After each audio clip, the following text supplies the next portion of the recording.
පෙරවන් සර්ණයි ගොඩක් ස්තුතියි අපි රත්නසාර පඬිතුක හඳුරන වහන්සේටත් මා වැහෙනව නේද අනිත් අයට එහෙනවා හාමුදුරනේ. හරි එහෙනම් හාමුදුරුවෝ හොඳයි එහෙනම් අද දේශනාවට සම්බන්ධ වෙලා ඉන්න ඔබ වහන්සේලා ඒ වගේම අපි මෙහෙන් වහන්සේලා සියලු දෙනාමත් තමත් සාදරයෙන් පිළිගන්න ගමන් අපි දේශනය ආරම්භ කරමු විශේෂයෙන්ම අර රත්නසාර හඳුරු මතක් කළා වගේ මේක අමතරව යොදපු දේශනයක් ඉතින් කාලේ සමහර වෙලාවට අප දිනාටම කිසියම්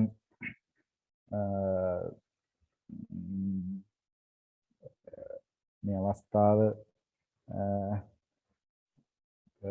අපහසුතා තියෙන වෙලාවක්ද දන්නේ නැහැ. කෙසේ නමුත් ඉතින් ඔබ වහන්සේලා මේකට සම්බන්ධ වීම අගය කරනවා. ඒ පඬිත හඳුරන වහන්සේ මතක් කළා වගේම අපිටත් යම් යම් දුෂ්කරතා මතුවෙන නිසා ඉතින් નિયમિત වෙලාවටම සමහර වෙලාවට දේශන පවත්වන්න නොහැකි වෙනවා. ඉතින් මේ අතිරේක වෙලාවක් ගිය සතියේත් යොදාගත්තා වගේම මේ සතියේත් යොදා ගන්න උනා. ඒකට මුලින්ම කනගාටුව පළ කරනවා. ඉතින් කෙසේ නමුත් අද දේශනාවට සම්බන්ධ වෙලා ඉන්න ඔබ වහන්සේලාටත් ඔබ වහන්සේලාගේ කැපවීම අගය කරන ගමන් අපි අද දේශනය ආරම්භ කරමු. මෙවර දේශනය මේ දැන් පටන් ගන්න අපි සූත්‍ර පිටකයේ ග්‍රන්ථ පිළිබඳව සූත්‍ර පිටකයේ තියෙන පළවෙනිම ග්‍රන්ථය දීඝනිකාය. ඒකට සූත්‍ර පිටකය කොටස් 5කට බෙදෙනවා නිකාය නමින්. ඒකේ පළවෙනිම ග්‍රන්ථය තමයි දීඝනිකාය, දෙවෙනි ග්‍රන්ථය මජ්ක්‍ධිම නිකාය, තුන්වෙනි ග්‍රන්ථය සංයුත්ත නිකාය, හතරවෙනි ග්‍රන්ථය අංගුත්තර නිකාය සහ පස්වෙනි ග්‍රන්ථය විදිහට කුද්දක නිකාය සැලකෙනවා. එයින් දීඝනිකාය පිළිබඳව හැඳින්වීමක් සමාලෝචනයක් සිදු කිරීමට තමයි මෙම දේශනාවේදී කාලය යොදාගන්නේ. දීඝනිකාය පිළිබඳව සඳහන් කරනකොට එහි සූත්‍ර පිටකයේ පළවෙනි නිකාය ග්‍රන්ථය මෙහි සූත්‍ර 34ක් අන්තර්ගත වෙනවා. ඒ වගේම බණවර 64ක් සංග්‍රහ වෙලා තියෙනවා. දීඝනිකාය පළවෙනි ධර්ම සංගායනාවේදී ආනන්ද හාමුදුරන් වහන්සේ ඇතුළු උන්වහන්සේගේ ශිෂ්‍ය පරිෂදයට තමයි පවරා දුන්නේ. එතකොට එයින් පැන නැගුණු දීඝ බාහනක කියන ආචාර්ය පරම්පරාවේ විසින් තමයි මේ දීඝනිකාය ඉදිරියට පවත්වාගෙන ආවේ. දීඝනිකාය ගැන දීඝනිකායට සම්පාදනය වෙලා තියෙන අටුවාව තමයි සුමංගල විලාසිනී අටුවාව. සුමංගල විලාසිනී අටුවාවේ ආරම්භක ගාථාවල සඳහන් වෙනවා දීඝනිකායේ ස්වરૂපය පිළිබඳව. ඒක සඳහන් වෙන්නේ දීඝස්ස දීඝ සුත්තංකිතස්ස නිපුනස්ස ආගම වරස්ස බුද්ධානුබුද්ධ සංවන්නිතස්ස සද්ධාහ වහ ගුණස්ස. මෙන්න මේ ගාථා පාඨයෙන්. එතකොට මේ ගාථාව ඇතුලේ අන්තර්ගතයේ සඳහන් වෙනවා දීඝනිකායේ තියෙන ලක්ෂණ කිහිපයක් පිළිබඳව. එහි පළවෙනි ලක්ෂණය තමයි දීඝස්ස දීඝ සුත්තංකිතස්ස දීඝ සුත්තංකිතස්ස කියන මෙන්න මේ ලක්ෂණය. දීර්ඝ සූත්‍ර ඇතුළත්ව තිබීම කියන එක තමයි ඒකෙන් ගම්මේ වන අදහස. ඊළඟට නිපුනස්ස ආගම වරස්ස. එතකොට ආගම වරස්ස කියලා කියන්නේ මේ ත්‍රිපිටකයේටම පොදුවේ ආගම කියන වචනේ භාවිත කරනවා. මුත් ටීකාවේදී මේක විග්‍රහ කරලා තියෙනවා ආගම කියන වචනේ මේ පටිච්ච සමුප්පාද ආදී ධර්මවල ඇති නිපුණතාවය ඇති කරවනවා කියන තේරුමින්. එතකොට දීඝනිකායේ තියෙන සූත්‍ර වලින් පටිච්ච සමුප්පාද ආදී ධර්මවල නිපුණතාවය ඇති කරවනවා කියන කාරණාවයි මෙතනින් කියවෙන්නේ. ඊළඟට බුද්ධානුබුද්ධ සංවන්නිතස්ස බුද්ධ අනුබුද්ධ සංවරණ ඇතුළත් බව කියන එක. ඒතර බුද්ධ කියලා කියන්නේ බුදුන් වහන්සේට, අනුබුද්ධ කියලා කියන්නේ අගසව් දෙනම ඇතුළු මේ ධර්මයේහි හික්මෙන පිරිස ආර්ය සංඝයා තමයි මෙතන අනුබුද්ධ කියන වචනෙන් ටීකාවේදී පෙන්වලා දෙන්නේ. එතකොට බුදුන් වහන්සේගේ හා සංඝයාගේ අර්ථ හෝ ගුණ සංවර්ණන ඇතුළත් බව කියන කාරණාව. ඒතකොට මට හිතෙන්නේ මේ අර්ථ කියලා කියන්නේ මේ ශ්‍රාවක සංඝයා දේශනා කරපු දහම් කොටස්. ශ්‍රාවක භාසිත ඇතුළත් වීම. ගුණ සංවර්ණනා කියලා කියන්නේ බුදුන් වහන්සේ හා ශ්‍රාවකයන් වහන්සේලාගේ ගුණ පක්ෂය ඇතුළත් වීම කියන කාරණාව. ඒකට එම ලක්ෂණත් දීඝනිකායේ සූත්‍රවල දක්වන්න ලැබෙනවා. ඒ වගේම අවසානයේට මෙහි ප්‍රතිඵලය තමයි මේ සූත්‍ර වලින් ලබා දෙන ප්‍රතිඵලය තමයි ශ්‍රද්ධාව ජනනය කරවීම. ඒතර බුදුන් වහන්සේ පිළිබඳව විශාල කරුණු ප්‍රමාණයක් මේ දීඝනිකායේ සූත්‍රවල සාකච්ඡා වෙනවා. විශේෂයෙන්ම ලක්කන වගේ සූත්‍ර දේශනාවල බුදුහාමුදුරන්ගේ දෙතිස් මහ පුරුෂ ලක්ෂණ පිළිබඳව කියවෙනවා. මේ විදිහට බුදුන් වහන්සේ පිළිබඳව තොරතුරු රාශියක් මේ සූත්‍ර දේශනාවල හමු වෙනවා. ඒ වගේම ශ්‍රාවකයන් වහන්සේලාගේ ගුණ පිළිබඳවත් දීඝනිකායේ සූත්‍රවල බොහෝ දුරට කාරණා අන්තර්ගත වෙනවා. මෙන්න මේ කාරණාව නිසා සෝත්‍ර ජනයාගේ ශ්‍රද්ධාව ජනනය කරවීමට සමත්කම් මෙම දීඝනිකායේ සූත්‍රවල තියෙනවා කියන කාරණයෙන් ශ්‍රද්ධාව හා ගුණස්ස කියන ගුණය මතු කරමින් මේ දීඝනිකාය හඳුන්වලා තියෙනවා අටුවාචාර්යින් වහන්සේලා. එතකොට හොඳට පැහැදිලි මේ ගාථාවෙන් හොඳට පැහැදිලි කරගන්න පුළුවන් දීඝනිකායේ තියෙන ආකෘතික ලක්ෂණ සහ අභ්‍යන්තර ලක්ෂණ. එතකොට ආකෘතික ලක්ෂණ විදිහට සැලකුවාම දීර්ඝ සූත්‍ර තමයි සූත්‍ර වලින් දීර්ඝතම සූත්‍ර ඇතුළත් සූත්‍ර දේශනා තමයි දීඝනිකායේ ඇතුළත් වෙන්නේ. ඒ වගේම මේන් බලාපොරොත්තු වෙන අරමුණු තමයි මේ සූත්‍ර දේශනාවල අරමුණු තමයි පරමාර්ථ තමයි ධර්මයේහි නිපුණතාවය ඇති කරවීම. ඒ වගේම මේ සූත්‍ර දේශනාවල අන්තර්ගත වෙන්නේ බුදුන් වහන්සේගේ සහ ශ්‍රාවක සංඝයාගේ ගුණ සහ අර්ථ සංවර්ණනා. ඒ වගේම මෙහි ප්‍රතිඵල විදිහට ශ්‍රද්ධාව ජනනය කරවනවා කියන කාරණාව අටුවා මේ ගාථා පාඨයෙන් පැහැදිලි කරනවා. ඊළඟට මේ දීඝනිකායේ තවදුරටත් අටුවාවේදී මේ දීඝනිකාය පිළිබඳව ප්‍රශ්න කරනවා කොහොමද? තත්ත කතමෝ දීඝනිකායෝ. දීඝනිකාය මොන වගේද? තිවග්ග සංඝානි බ්‍රහ්මජාලාදීනි චතුත්ථිංස සුත්තානි. තිවග්ග සංඝාන වර්ග තුනකින් සංග්‍රහ කරලා තියෙනවා. වර්ග තුනකට බෙදා දක්වලා තියෙනවා දීඝනිකාය. බ්‍රහ්මජාලාදීනි බ්‍රහ්මජාල සූත්‍රය ආදි කොට ඇති චතුත්ථිංස සුත්තානි 34ක් සූත්‍ර වලින් සංග්‍රහිතයි. ඒක ගාථා පාඨයකිනුත් සඳහන් වෙනවා. චතුත්ථිංසේව සුත්තන්තා තිවග්ගෝ යස්ස සංඝෝ ඒස දීඝනිකායෝති පඨමෝ අනුලෝමිකෝ.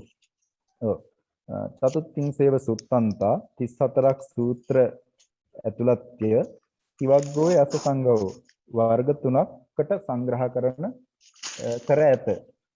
ඒස දීඝනිකායෝ මේකට තමයි දීඝනිකාය කියන්නේ. පඨමෝ අනුලෝමිකෝ පිළිවෙලින් ගත්තාම පළවෙනිම නිකාය ග්‍රන්ථය තමයි දීඝනිකාය කියන්නේ කියලා මේ ගාථා පාඨයෙන් පැහැදිලි කරනවා.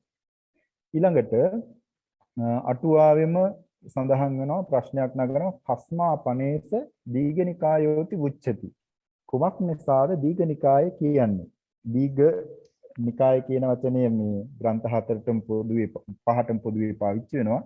විශේෂයෙන් යෙදෙන්නේ දීඝ කියන පදේ. ඒතකොට දීඝ කියන වචනේ යෙදලා තියෙන්නේ ඇයි? දීඝ ප්‍රමාණානං සුත්තානං සමූහතෝ නිවාසතෝච. දීර්ඝ ප්‍රමාණයේ සූත්‍රවල එකතුවක් වන නිසා ඒක රාශීව තිබෙන නිසා තමයි දීඝ නිකාය කියන්නේ කියලා අටුවාචාර්යයන් වහන්සේලා පැහැදිලි කරනවා. ඒතකොට මේ කාරණා ටික සඳහන් කළේ දීඝ නිකාය පිළිබඳව සාමාන්‍ය ප්‍රවේශයක් සඳහා තමයි මේ කාරණා ටික ඉදිරිපත් කළේ.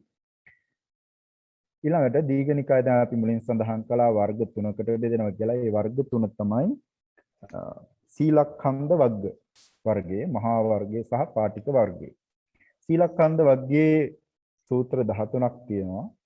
මහා වර්ගයේ සූත්‍ර 10ක් තියෙනවා. පාටික වර්ගයේ සූත්‍ර 11ක් තියෙනවා. ඒ විදිහට තමයි සූත්‍ර 34 සම්පූර්ණ වෙන්නේ. ඔව්. පළවෙනිම සූත්‍රය තමයි බ්‍රහ්මජාල සූත්‍රය. දෙවෙනි සූත්‍රය සාමාන්‍ය ඵල සූත්‍රය. අම්බට්ඨ සූත්‍රය, සෝනදණ්ඩ සූත්‍රය, කූටදන්ත සූත්‍රය, මහාලී සූත්‍රය, ජාලිය සූත්‍රය, මහා සියනාද සූත්‍රය, පොට්ටපාද සූත්‍රය, සුබ සූත්‍රය, කේවට්ට සූත්‍රය, ලෝහිච්ච සූත්‍රය, තේවිජ්ජ සූත්‍රය. මේ සීලක්ඛන්ද වර්ගයට අයිති සූත්‍ර 13. මහා වර්ගයට අයිති සූත්‍ර 10 පළවෙනි එක මහා පදාන සූත්‍රය, මහා නිදාන සූත්‍රය, මහා පරිනිබ්බාන සූත්‍රය, මහා සුදස්සන සූත්‍රය, ජනවසබ සූත්‍රය, මහා ගෝවින්ද සූත්‍රය, මහා සමය සූත්‍රය, සක්කපඤ්ඤ සූත්‍රය, මහා සතිපට්ඨාන සූත්‍රය, පායාසි රාජඤ්ඤ සූත්‍රය. පාටික වර්ගයට සූත්‍ර 11ක් ඇතුළත් වෙනවා. පාටික සූත්‍රය, උදුම්බරික සීහනාද සූත්‍රය, චක්කවත්ති සීහනාද සූත්‍රය, අග්ගඤ්ඤ සූත්‍රය, සම්පසාදනීය සූත්‍රය, පාසාදික සූත්‍රය, ලක්කන සූත්‍රය, සිග්ගාල සූත්‍රය, ආටානාටි සූත්‍රය, සංගීති සූත්‍රය සහ දසුත්තර සූත්‍රය. මේ ටික තමයි දීඝනිකායට අයිති සූත්‍ර 34 නම්. ඊළඟට සීලක්ඛන්ද වර්ගයට අදාළව මේ කාරණා කිහිපයක් ගොනු කරලා තියෙනවා මෙතනදී.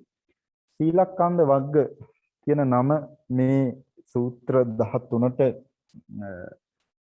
යොදාගෙන තියෙන විශේෂයෙන්ම සීලයට අදාළ කාරණා මේ සූත්‍ර 13ෙම ඇතුළත් වෙන නිසා. එතකොට මූලික විෂය භික්ෂු සීලය පිළිබඳව කරුණු දැක්වීම. ඒතර මේ සීලක්ඛන්ද වර්ගයේ තියෙන සූත්‍රවල මූලිකම විෂය ගත්තොත් එහෙම ඒක භික්ෂු සීලය පිළිබඳව කරුණු දැක්වීමට අදාළව තමයි තියෙන්නේ. එතකොට මෙතන භික්ෂු සීලය කියන එකෙන් චූල මජ්ක්‍ධිම මහා සීල පිළිබඳව කාරණා සාකච්ඡා වෙලා තියෙනවා.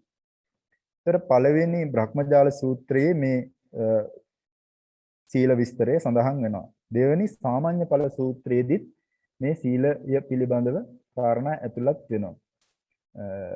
එතකොට එතනින් එහාට තියෙන සූත්‍රවල මේ භික්ෂු ප්‍රතිපදාව විශේෂයෙන් සාමාන්‍ය ඵල සූත්‍රයේ තියෙන ආකාරයට විවිධ මාතෘකා යටතේ සංග්‍රහ කරන ස්වරූපේ දැක ගන්න පුළුවන්. බ්‍රහ්මජාල සූත්‍රය දීඝනිකායේ තියෙන පළවෙනි සූත්‍රය ඉතා වැදගත්. එතකොට සූත්‍ර පිටකයේ තියෙන පළවෙනිම සූත්‍රය තමයි බ්‍රහ්මජාල සූත්‍රය. එතකොට මේ බ්‍රහ්මජාල සූත්‍රය සූත්‍ර පිටකයේ පළවෙනි සූත්‍රයේ විදිහට සාංගීතිකාරක තෙරවරු සංගායනාවට සහභාගී වුණු මේ මහරහතන් වහන්සේලා පළවෙනි සූත්‍රයේ විදිහට බ්‍රහ්මජාල සූත්‍රය තෝරා ගැනීමට කිසියම් හේතු පාදක කරගන්න ඇති. මොනවාද? බුදු සමය පහළ වෙන්නේ බ්‍රාහ්මණ සමාජයේ. ඒකට මේ බ්‍රාහ්මණ සමාජය ඒ ಭಾರತೀಯ සමාජය, ಭಾರತ සමාජය නොඑක් දෘෂ්ටියෙන් ආකූලව පැවතුනේ. ඒ වගේම නොඑක් ශ්‍රමණ කණ්ඩායම් විවිධ දෘෂ්ටි දරාගෙන හිටියා. එතකොට බුදුරජාණන් වහන්සේ තමන් හඳුන්වා දෙන නව ධර්මය මේ දෘෂ්ටීන් નિરර්ථක භාවය පැහැදිලි කරමින් මේ නව ධර්මය යථාර්ථවාදී ධර්මයක් කියන එක පැහැදිලි කරන්න කරපු දේශනාවක් විදිහට තමයි මේ බ්‍රහ්මජාල සූත්‍රය හඳුනා ගන්න පුළුවන්කම ලැබෙන්නේ. එතකොට ඒ නිසා මේ බ්‍රාහ්මණ සමාජයට බුදු දහම කියන එක හඳුන්වා දෙන සූත්‍රයක් විදිහට මේ බ්‍රහ්මජාල සූත්‍රය අපිට හඳුනා ගන්න පුළුවන්. ඒ නිසා සංගීතිකාරක තෙරවරු මේ බ්‍රහ්මජාල සූත්‍රය මුල්ම සූත්‍රයේ විදිහට සූත්‍ර පිටකයේදී තෝරා ගන්නට ඇතයි කියලා විශ්වාස කරන්න පුළුවන්කම ලැබෙනවා. ඒ වගේම සාමාන්‍ය ඵල සූත්‍රයේ දෙවන සූත්‍රයේ විදිහට තෝරා ගැනීමටත් කිසියම් හේතුවක් බලපාන්නේ නැති. විශේෂයෙන්ම පළවෙනි සූත්‍රයෙන් බුදු දහම කියන්නේ මොකක්ද කියන කාරණාව පිළිබඳව අවබෝධයක් ඇති කරවලා දෙවන සූත්‍රයේදී විශේෂයෙන් සඳහන් වෙන්නේ ශ්‍රමණ සමාජය පිළිබඳව, පැවිදි සමාජය පිළිබඳව, භික්ෂු සමාජය පිළිබඳව. එතකොට දෘෂ්ටි ප්‍රතිබාහනය කළාට පස්සේ බ්‍රහ්මජාල සූත්‍රයෙන් අලුත් ධර්මයක් හඳුන්වා දුන්නාට පසුව එහි ප්‍රතිඵලයක් ලෙස ඉදිරිපත් වුණු භික්ෂු සමාජය පිළිබඳව යම් අර්ථාවබෝධයක් ලබා ගැනීමට මේ සාමාන්‍ය ඵල සූත්‍රයේ මහෝපකාරී වෙනවා. අනේ ඒ පදනමෙන් සාමාන්‍ය ඵල සූත්‍රයේ දෙවන ස්ථානයේලා මේ දීඝනිකායට ප්‍රවේශ කරන්නට ඇතැයි කියලා අපිට හිතන්නට පුළුවන්කම ලැබෙනවා. ඊට පස්සේ මේ සාමාන්‍ය ඵල සූත්‍රයේ තියෙන මේ සූත්‍රය සීලකන්ද වර්ගයේ තියෙන අනෙකුත් සූත්‍රවලට ප්‍රස්තාවනාවක් වගේ කියලා උගතුන් අදහස් පළ කරලා තියෙනවා. විශේෂයෙන්ම මේ සීලකන්ද වර්ගයේ මැද සූත්‍රවලදී සඳහන් වෙනවා මේ සාමාන්‍ය ඵල සූත්‍රයේ තියෙන ආකාරයට මේ කරුණු ටික බලන්න කියලා. ඒ විදිහට සාමාන්‍ය ඵල සූත්‍රයට නැවත යොමු කරන ස්වරූපය දැක ගන්න පුළුවන්. විශේෂයෙන්ම ඔය සීලය පිළිබඳ විස්තර ඉදිරිපත් කරද්දී ඒ නිසා මේ සාමාන්‍ය ඵල සූත්‍රයෙන් පසුව තියෙන සූත්‍ර කොටස් සීලකන්දයේ වර්ගයට අයිති සූත්‍ර කොටස් මේ සාමාන්‍ය ඵල සූත්‍රයේ තියෙන කාරණාම විවිධ මාතෘකා යටතේ ඉදිරිපත් කරන ස්වරූපයක් දැක ගන්න පුළුවන් කියලා විද්වතුන් අදහස් පළ කරලා තියෙනවා. සීලකන්ද වර්ගයේ තියෙන සූත්‍ර 13ෙම කැපී පෙනෙන ලක්ෂණයක් තමයි බ්‍රාහ්මණ ධර්මයට නැගුණු ප්‍රතිවිරෝධය මේ සූත්‍රවල දැක ගන්න පුළුවන්. එතකොට ගොඩාක් වෙලාවට මේ සූත්‍ර දේශනා කරලා තියෙන්නේ බ්‍රාහ්මණෙක් හරි බ්‍රාහ්මණ පිරිසක් හරි ආමන්ත්‍රණය කරලා. ඒ වගේම තමයි මේ සූත්‍රවල බොහෝමයක මේ බ්‍රාහ්මණ සමාජයේ බ්‍රාහ්මණ ධර්මය විශේෂයෙන්ම දාර්ශනික වශයෙන් ආගමික වශයෙන් පමණක් නෙවෙයි සමාජික වශයෙන් අනර්ථකාරී බව පෙන්වා දීමට තමයි ඒ සූත්‍ර දේශනාවල අන්තර්ගතයේ කරුණු ඉදිරිපත් වෙලා තියෙන්නේ. ඒ නිසා බ්‍රාහ්මණ ධර්මයේ නැගුණු ප්‍රතිවිරෝධය මේ සීලකන්ද වර්ගයේ තියෙන සූත්‍ර වලින් දැක ගන්න පුළුවන්. මේකේ වචනවල අකුරු ඉස්පිලිපාපිලි පොඩ්ඩක් අඩු වෙලා තියෙනවා. ඒක නිවැරදි කරගන්න වහන්සේලා. හරි. ඊළඟට ඊට පස්සේ මේ නාමකරණය ගත්තොත් එහෙම සීලකන්ද වර්ගයට අයිති සූත්‍ර 13ක් තියෙනවා කිව්වා. ඒ සූත්‍ර 13ේ නාමකරණය ගත්තහම බ්‍රහ්මජාල සාමාන්‍ය ඵල මහා සීහනාද තේවිච්ච. මෙන්න මේ සූත්‍ර හැරුණහම අනෙක් සියලුම සූත්‍රය කියන්නේ එතන සූත්‍ර තව 9ක් ඉතිරි. ඒ 9ම හඳුන්වලා තියෙන්නේ නාමකරණය කරලා තියෙන්නේ පුද්ගල ඒ දේශනාවට අරමුණු වූ පුද්ගලයාගේ නමින්. ඔව්. ඊට පස්සේ මේ මහා සීහනාද කියන නම ඒ සූත්‍රයට වැටෙන්නේ විශේෂයෙන් මේ සූත්‍රය දේශනා කරන්නේ පරවාද මර්ධනය කරලා මතනය කරලා මධ්‍යම ප්‍රතිපදාවේ අනුසස් දේශනා කිරීමට කළ දේශනාවක් නිසා මේ මහා සීහනාදයක් බඳු නිසා මේ සූත්‍රයේ මහා සීහනාද කියන නමින් හඳුන්වනවා. ඉතිරි බ්‍රහ්මජාල සාමාන්‍ය ඵල තේවිජ්ජ මේ සූත්‍රවල ඒ නම් යෙදෙන්න ප්‍රධාන වශයෙන්ම ඒ වාගේදී ඒ සූත්‍ර දේශනාවල තියෙන විෂය පදනම් වෙලා තියෙන බව තමයි පැහැදිලි වෙන්නේ.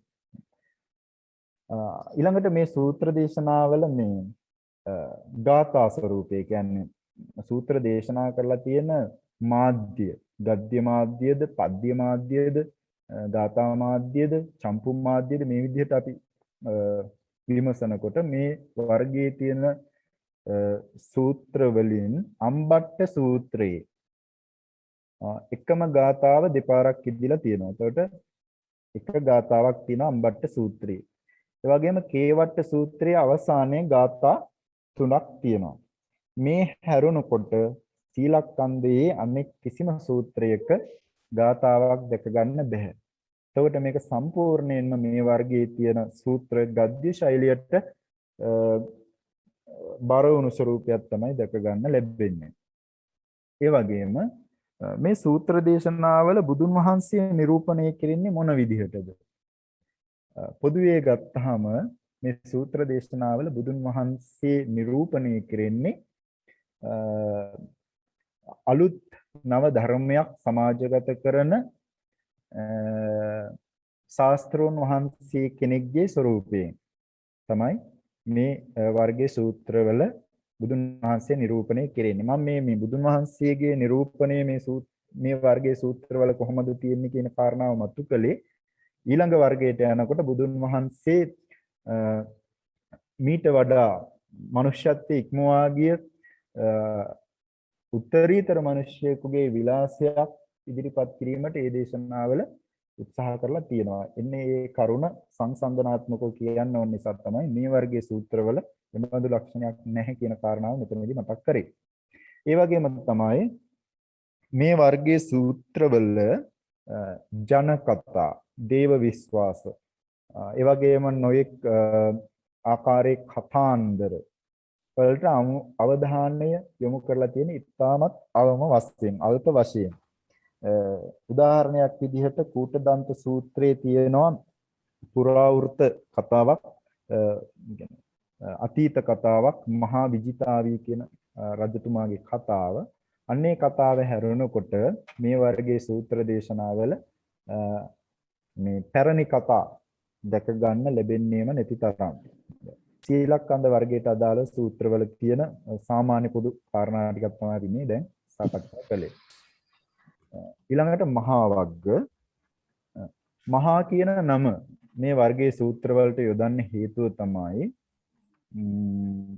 මේ වර්ගයේ තියෙන සූත්‍ර බොහෝමයක් මහා කියන නමින් තමයි ආරම්භ වෙන්නේ. මහා කියන වචනය විශේෂණයක් විදිහට හෝ ඒ නමට අදාළව යෙදිලා තියෙනවා.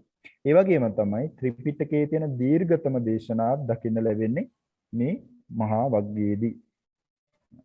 එතකොට මේ නාමකරණය පිළිබඳව ගත්තොත් මේ මහා වර්ගයේ තියෙන සූත්‍රවල නාමකරණය ගත්තොත් අරමුණු උණු පුද්ගලයාගේ නාමයෙන් හඳුන්වලා තියෙන්නේ සූත්‍ර 3ක් විතරයි. ඒ තමයි ජනවස්සබ සූත්‍රය, සක්කපඤ්ඤ සූත්‍රය, පායාසි රාජඤ්ඤ සූත්‍රය. දැන් බලන්න මේ සූත්‍ර 3ටම මහා කියන නම යෙදිලා නැහැ.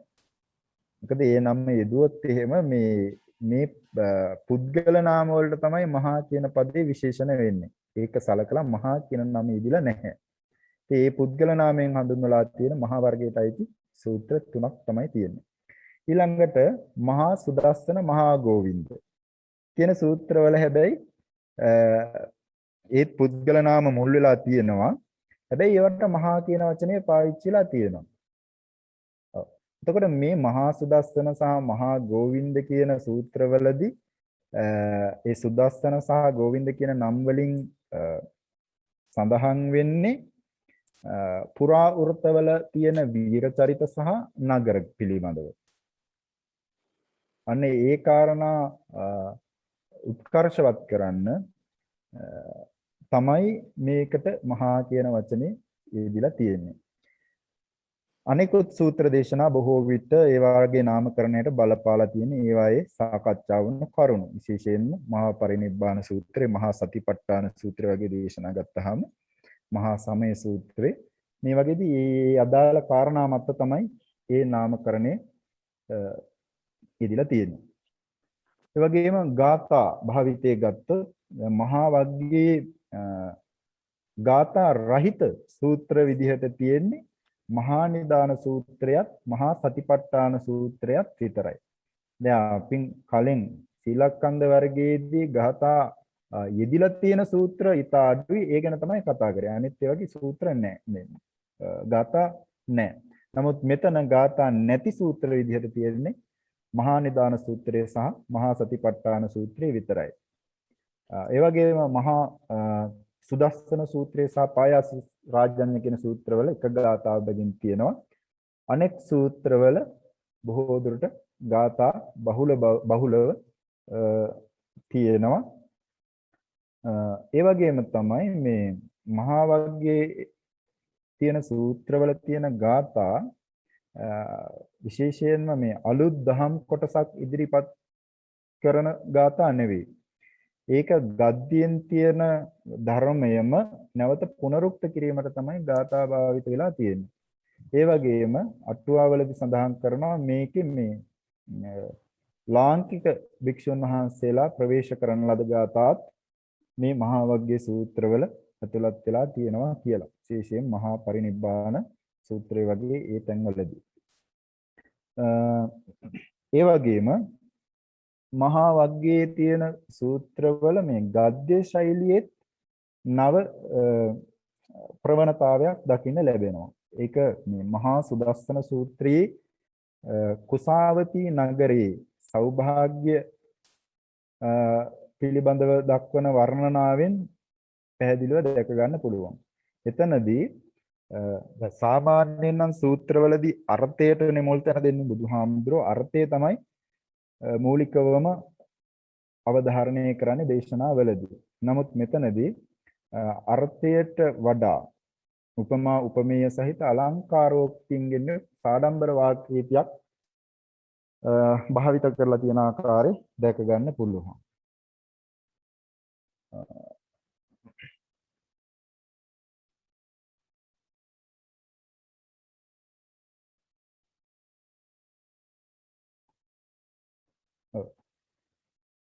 ඒ වගේම මේ වර්ගයේ තියෙන සූත්‍ර වලින් සූත්‍ර අතුරින් මහා නිදාන, සක්කපඤ්ඤ, මහා සතිපට්ඨාන, පායාසි රාජන්‍ය. මෙන්න මේ සූත්‍ර ධර්මමය වශයෙන් ඉතා වැදගත් සූත්‍ර. එතකොට අපිට මේකෙන්ම තව මතුවෙන කාරණාවක් තමයි එතකොට අනිත් සූත්‍රවල ඊතරම්ම ධර්මමය වටිනාකමක් නැහැ කියන එක. ඒක ඉදිරියේදී සූත්‍ර ගැන සාකච්ඡා කරද්දී ඔබ වහන්සේලාට පැහැදිලි කරගන්න පුළුවන්. ඒ හැරුණුකොට මහා පරිනිබ්බාන සූත්‍රයේ යම් යම් ධර්ම කාරණා අන්තර්ගත වෙලා තියෙනවා. ඊළඟට මම මුලින් සඳහන් කළා සීලක්ඛන්ධ වර්ගයේදී බුදුන් වහන්සේ නිරූපණය කරන්නේ මොන වගේ විදිහටද? ඒතර මෙතනදී බුදුන් වහන්සේ නිරූපණය කරන්නේ විශේෂයෙන්ම උත්තරීතර මිනිසෙක් විදිහට. ඒ කියන්නේ මහා පුරුෂ ලක්ෂණ සහිත උත්තරීතර මිනිසෙක් විදිහට නිරූපණය කරන්න බව දැක ගන්න පුළුවන්. ඒ වගේම බෝධිසත්ව සංකල්පය පිළිබඳව සහ අතීත බුදුවරුන් පිළිබඳවත් ඉතාමත් විස්තරාත්මකව කරුණු ඉදිරිපත් කරලා තියෙනවා මේ මහා වර්ගයේ තියෙන සූත්‍ර දේශනාවල. දේව විශ්වාස, මිත්‍යා ප්‍රබන්ධ, අතීත ප්‍රවෘත්ති පිළිබඳව මේ වර්ගයේ ගොඩාක් කරුණු ඇතුළත් කරලා තියෙනවා. විශේෂයෙන්ම මේ මහා සුදර්ශන සූත්‍රයේ ගත්තම පැරණි පුරාවෘත්තයක් තමයි මේ මහා සුදස්සන සූත්‍රයේ. ඒ වගේම මහා ගෝවින්ද මහා ප්‍රධාන සූත්‍රات මේ ගණයටම අයත් වෙනවා. දේව විශ්වාසය, යක්ෂ කතා, මිත්‍යා ප්‍රබන්ධ මේ වර්ගයේ තියෙන සූත්‍රවල බහුලවම ඇතුළත් වෙනවා. ඒවා අපි ඉස්සරහට සූත්‍ර එක ගානේ සාකච්ඡා කරනවා. ඒ වගේදී මේ කාරණා තවදුරටත් ඔබ වහන්සේලාට හඳුනා ගන්න පුළුවන්. ඒ වගේම මේ ආටානාටිය සූත්‍රය කියන එකත් ඉතා විශේෂ සූත්‍රයක්.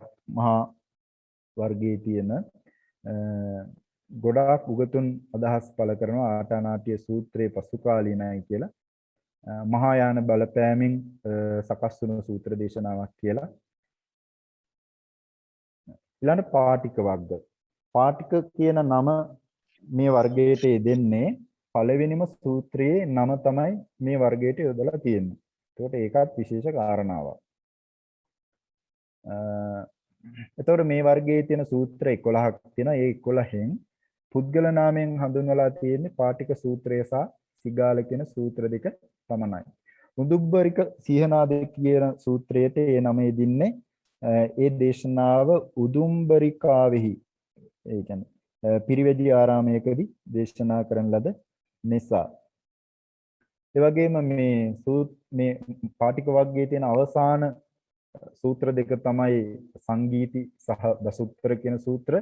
ඒතර සංගීති කියන නම ඒ සූත්‍රයට යෙදෙන්නේ විවිධ කාරණා ඒක රාශී කරලා විවිධ දහම් කොටස් ඒක රාශී කරලා සංග්‍රහ කරලා තියෙන සූත්‍ර දේශනාවක් නිසා. දසුත්තර කියන නම ඒ සූත්‍රයට යෙදෙන්නේ ඒකෝත්තර ක්‍රමයට. ඒ කියන්නේ 1 2 3 ආදී විදිහට සංඛ්‍යා ක්‍රමයෙන් ධර්මයේ සංග්‍රහ කරලා තියෙන ස්වරූපයේ තියෙන නිසා.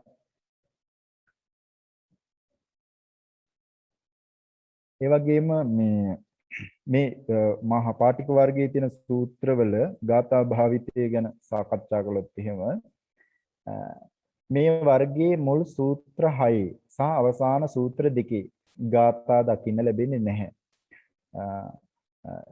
මුල් තුන්වෙනි අම්බට්ට සූත්‍රයේදී අම්බට්ට සූත්‍රයේ තියෙන ගාථාවක් නැවත අග්ගඤ්ඤ සූත්‍රයේදී දකින්න ලැබෙනවා. අග්ගඤ්ඤ සූත්‍රයේ මේ වගේ තුන්වෙනියට තියෙන සූත්‍රයක්.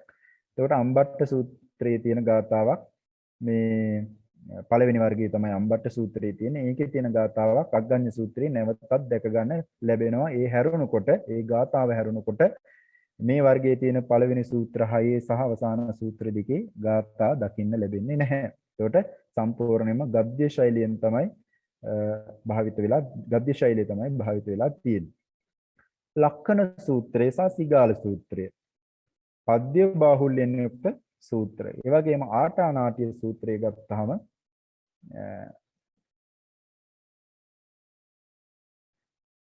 ආටානාටිය සූත්‍රයේ බොහෝ ප්‍රමාණයක් ගාථා මාධ්‍යයෙන් තමයි ඇතුළත් වෙලා තියෙන්නේ. ඊතරම් ගාථා ඇතුළත් තවත් සූත්‍රයක් මේ දීඝනිකායේ නැති තරම් කියලා අදහස් ඉදිරිපත් කරලා තියෙනවා. එතකොට අපි මුලින් පොඩි වෙනස්කමක් කරන්න වෙනවා. මෙතන මේ ආටානාටිය අපි පොඩ්ඩක් මුලට ගිහිල්ලා බලමු.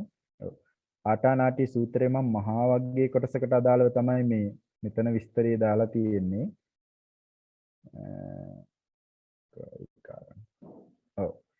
මේ හරිය මම ආටානාටි සූත්‍රයේ මේ මහා වර්ගයට අදාළව කාරණාවක් ඉදිරිපත් කරලා තියෙන්නේ. ඒක පාටික වග්ගයේ කොටසට යන්න ඕනේ. ඒක මම මේ ප්‍රසන්ටේෂන් එකේ PDF කොපිය දෙද්දි මම හදලා එවන්නම්. දැන් ඔබ වහන්සේලා ඒක ඒ විදිහට තේරුම් ගන්න. මේක ආටානාටි කොට සූත්‍රයට අදාළ ඒ කොටස මේ පාටික වග්ගයේ සූත්‍ර කොටසට වැටෙන්න ඕනේ. ඊළඟට මේ පාටික වග්ගයේ ගාථා මාධ්‍ය භාවිතය ගැන සාකච්ඡා කළොත් සීලක්ඛන්ද වර්ගයේ ඊට අඩුවෙන් භාවිත වුණු ගාථා මාධ්‍ය මහා වර්ගයේදී ව්‍යාප්ත වෙලා තියෙන ස්වරූපය දැක ගන්න පුළුවන්. පාටික වර්ගයේදී ඒ අලුත් ස්වරූපයකින් වැඩි දියුණුව වෙලා තියෙන බව තවුරු කර ගන්න පුළුවන්. මේ ආටානාටි සූත්‍ර වගේ දේශනා දිහා අවධානය යොමු කරද්දී ඉන්නේ ඒ කාරණා තමයි මේ වර්ග තුනට අදාළව සාකච්ඡා කරන්න තියෙන්නේ. අපි ඊළඟට එක් සූත්‍රයේ පිළිබඳව දැන් ලොකු විස්තර සඳහන් වෙනවා. නමුත් දීර්ඝව සාකච්ඡා කරන්න වේලාව අපිට තරම් නැති නිසා අපි මේ කාරණාව වහන්සේලා කියවලා හරි සරලව තේරුම් ගන්න පුළුවන්. අපි සූත්‍රයක් දෙකක් කිහිපයක් සාකච්ඡා කරලා බලමු කොහොමද මේ සූත්‍ර පිළිබඳව කාරණා අන්තර්ගත වෙලා තියෙන්නේ කියලා මේ ප්‍රසන්ටේෂන් එක තුල. බ්‍රහ්මජාල සූත්‍රය.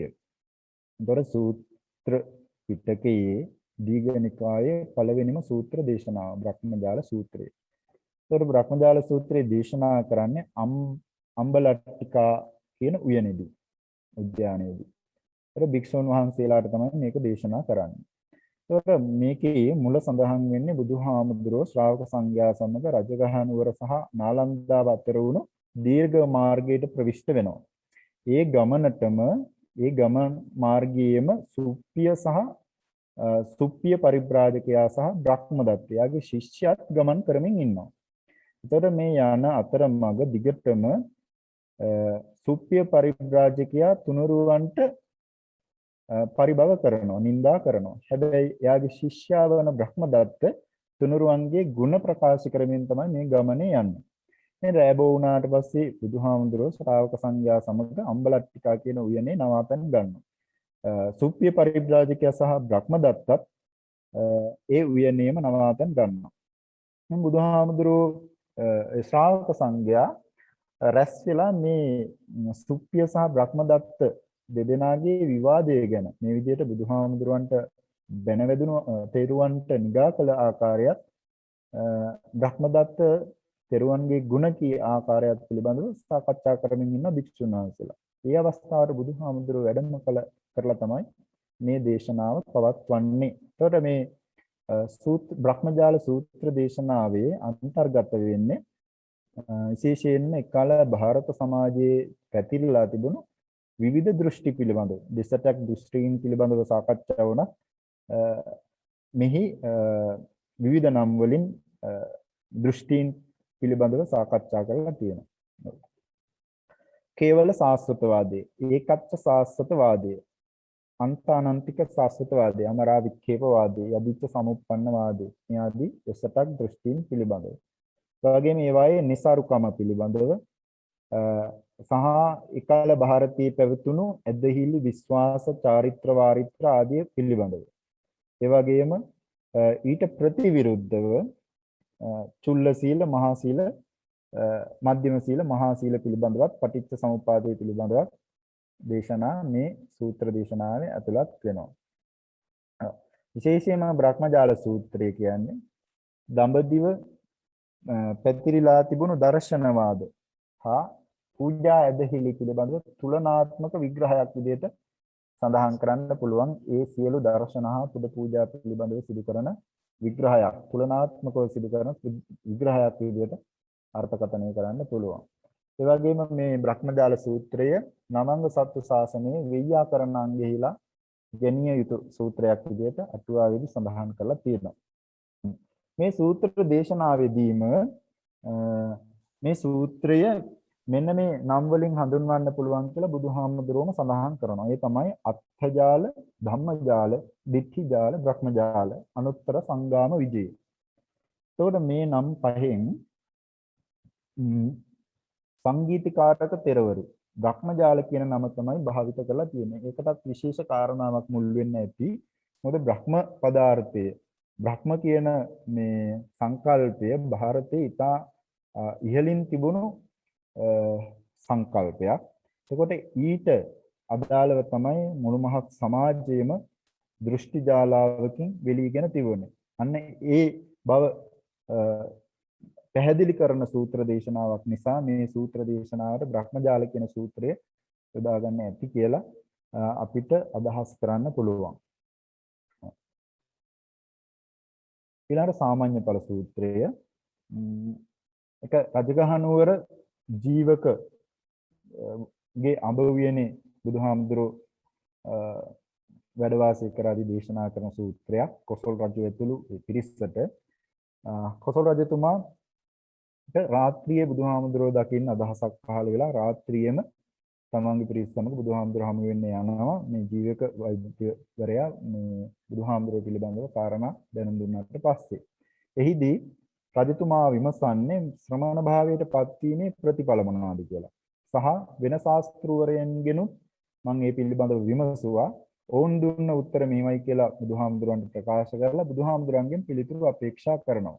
එහිදී බුදුන් වහන්සේ ශ්‍රමණ ඵල 14ක් පිළිබඳව කරු දේශනා කරනවා. ඒ වගේම එහිදී අජාසත් රජතුමා තමන්ගේ පියා මැරීම පිළිබඳව පසුතැවිලි වෙන බව සඳහන් වෙනවා. ඒ වගේම අර මුලින් සඳහන් කළා වගේ සාමාන්‍ය ඵල සූත්‍රයේ මේ සීලකන්ද වර්ගයේ තියෙන අනෙකුත් සූත්‍ර වලටත් සපයන ලද ප්‍රස්තාවනාවක් වගේ කියලා අපිට සඳහන් කරන්න පුළුවන්. මොකද ඊට පස්සේ තියෙන සූත්‍රවලදී විවිධ මාතෘකා යටතේ මේ ශ්‍රමණ ඵල පිළිබඳව සාකච්ඡා කරලා තියෙන නිසා. ඊළඟ තුන්වෙනි සූත්‍රය තමයි අම්බට්ඨ සූත්‍රය. බුදුහාමුදුරුවෝ කොසල් රටේ ඉච්ඡානංගල කියන බමුණු ගමේ අසල එක් වනලහබක වැඩ වාසය කරාදී දේශනා කරන සූත්‍රයක්. අම්බට්ඨ සහ පොක්කරසාති කියන අම්බට්ඨ තරුණ බමුණාට සහ පොක්කරසාති බමුණාට. ඉතින් මේකේ පසුබිම නිදාන කතාවේ තියෙන්නේ උක්කට්ටානුවර හිටපු පොක්කරසාති කියන බමුණා බුදුහාමුදුරන්ගේ කීර්තිරාවය අහලා බුදුහාමුදුරන්ට මහා පුරුෂ ලක්ෂණ තියනවාද කියලා පරීක්ෂා කරලා එන්න කියලා අම්බට්ඨ තරුණයා පිටත් කරලා යවනවා. ඒකට අම්බට්ඨ බුදුහාමුදුරහමෝට ගිහිල්ලා බුදුහාමුදුරන්ට අවිනීත විදිහට අපහාස කරනවා. ඊට පස්සේ බුදුහාමුදුරන්ගේ ඊට පිළිතුර වෙන්නේ මේ විදිහට අම්බට්ඨගේ පහත් හැසිරීම විවේචනය කළා බුදුහාමුදුර ශාස්ත්‍රීය වංශිකයෙකු වුණු තමන්ට තියෙන විද්‍යාචරණ සම්පන්න ගුණය සහ බ්‍රාහ්මණ ධර්මය සහ බමුණන් පිළිබඳව නිගාවට ලක් කරලා තියෙනවා. විවේචනය කළා තියෙනවා. ඒකට අම්බට්ට තරුණයා නැවත පොක්කර සාති බමුණා ළඟට ගිහිල්ලා මේ බුදුහාමුදුරන් සමග ඇති වුණු සංවාදය නැවත පොක්කර සාති බමුණාට කියනවා. එහිදී පොක්කර සාති බමුණා අතිසින් කෝපයටපත් වෙලා නැවත බුදුහාමුදුරන් හමු වීමට යෑමත් අර අම්බට්ට තරුණයාට දේශනා කළ සේරම බුදුහාමුදුරන්ට අම්බට්ට තරුණයාට දේශනා කළ දේශනාව බුදුහාමුදුරුවෝ පොක්කර සාති බමුණාටත් දේශනා කරනවා. අවසානයේදී පොක්කර සාති බමුණා සෝවාන් භාවයට පත් වෙනවා. මේ කාරණා තමයි මේ අම්බට්ට සූත්‍රයේ සඳහන් වෙන්නේ. ඊළඟ සෝනදණ්ඩ සූත්‍රය මේ සූත්‍රය සෝනදණ්ඩ බමුණට දේශනා කරන්නේ. ඉතින් මේ දේශනා කරන ස්ථානය ආදී තොරතුරු වහන්සේලාට මේක පිළින් බලා ගන්න පුළුවන්. විශේෂයෙන්ම සෝනදණ්ඩ බමුණා බුදුහාමුදුරන් දැකීමට සිත් පහළ වෙලා ඒත් මේ යන්න හදනකොට ඒ සෝනදණ්ඩ බමුණා ඒ අනුගාමිකව වළක්වනවා. නමුත් බුදුහාමුදුරන්ගේ යහපත් භාවය පිළිබඳව තේරුම් කළ දුන්නාට පස්සේ අනුගාමික පිරිසත් එක්ක සෝනදණ්ඩ බමුණා බුදුහාමුදුරු දකින්න යනවා. ඒ ගියාට පස්සේ බමුණාට මේ බ්‍රාහ්මණ ධර්මයේ තියෙන નિසරුභාවය සහ සීල සමාධි ප්‍රඥා වැඩිීමේ තියෙන අගය පැහැදිලි කරලා දෙනවා. එතනදී සෝනදණ්ඩ බ්‍රාහ්මණයා තුන්රුවන් කෙරෙහි ගෞරවයක් ඇති කර ගන්නවා. නමුත් ඒ ගරු කිරීම අන්‍යයන්ට පෙනෙන්න සිදු කරන්න නොහැකි බවත් වෙනත් විශේෂ ක්‍රමයකින් බුදුහාමුදුරන්ට ගෞරව කරන ආකාරය එහිදී විස්තර කරලා තියෙනවා. මේ සෝනදණ්ඩ බමුණා තෙරුවන් සරණ ගියත් මාර්ගඵල අවබෝධයක් ලබාගත් බව සඳහන් වෙන්නේ නැහැ. ඊළඟ කූටදන්ත සූත්‍රයේදී කියවෙන්නේ මහා යාගයක් කරන්න සූදානම් වෙලා හිටපු කූටදන්ත බ්‍රාහ්මණයා බුදුහාමුදුරන්ගෙන් දැනගන්න අදහස් කරනවා මේ ත්‍රිවිධ යාග සම්පදා සහ 12 ආකාර යාග පරිස්කාර. බුදුහාමුදුර හමු වෙන්න වැඩලා ඒ පිළිබඳව කරුණු විමසනවා. එහිදී බුදුහාමුදුරෝ අතීතයේ මහා විජිතාවි කියන සක්විති රජතුමා සිදු කරපු යාගයක් පිළිබඳව විස්තර කරනවා. එතකොට විශේෂයෙන්ම බුදුහාමුදුරෝ සඳහන් කරන්නේ මේ යාගය කියලා කියන්නේ ජනයා සියපත් කිරීම. සහ මේ පාලකයෙකු රට පාලනය කළ යුතු ආකාරය පිළිබඳවත් විශේෂ කාරණා මේ කූටදන්ත සූත්‍රයෙන් හමු වෙනවා. රාජ්‍ය පාලනයේ බෞද්ධ ආර්ථික ප්‍රතිපත්තිය කියන එක විමසා බලද්දී මේ කූටදන්ත සූත්‍රය ඉතා වැදගත් වෙන සූත්‍ර දේශනාවක්. මහාලී සූත්‍රය. මේ සූත්‍රයට මහාලී කියන නම දෙන්නේ ඔද්දට්ට කියන ලිච්ඡවි රජතුමාට තමයි මේ සූත්‍රය දේශනා කරන්නේ. බුදුහාමුදුරෝ ඒ රජතුමා හඳුන්වලා තියෙන්නේ ආමන්ත්‍රණය කළා තියෙන්නේ මහාලී කියන නමෙන්. ඒකයි මේ සූත්‍ර දේශනාවට මහාලී කියන නම දෙන්නේ. ඒතර මෙතනදී විශේෂයෙන්ම මේ රජතුමා ලිච්ඡවි රජතුමා බුදුහාමුදුරුවෝ හමුවට ගිහිල්ලා කියන්නේ සුනක්කත් කියන භික්ෂුව තමන් හමු වෙලා මෙහෙම ප්‍රකාශයක් කළා. මම දිව්‍ය රූප දැකලා තියෙනවා. නමුත් දිව්‍ය ශබ්ද අහලා නැහැ කියලා. ඒක බුදුහාමුදුරන්ට පවසනවා මේ රජතුමා. එහිදී බුදුහාමුදුරුවෝ දේශනා කරන්නේ සමාධියේ එක කොටසක් පමණක් වැඩිම නිසා තමයි සුනක්කත්තට එහෙම සිද්ධ වෙලා තියෙන්නේ. ඒ වගේම 이르දි බලය ලැබීම පිණිස සමාධි වැඩිම નિසරු බව බුදුහාමුදුරුවෝ දේශනා කරලා තියෙනවා. දස සංයෝජන නැති කිරීම 이르දි බලයක් ලබා ගැනීමට වඩා උතුම් කියලා මේ දේශනාවේදී දේශනා කළා තියෙනවා. ඒ වගේම ජීවය හා ශරීරය පිළිබඳව දේශනා කරපු සියුම් විග්‍රහයකුත් මාර්ගඵල ලැබීමේ අගය පිළිබඳවත් මේ සූත්‍රයේදී කරුණු දේශනා කරලා තියෙනවා.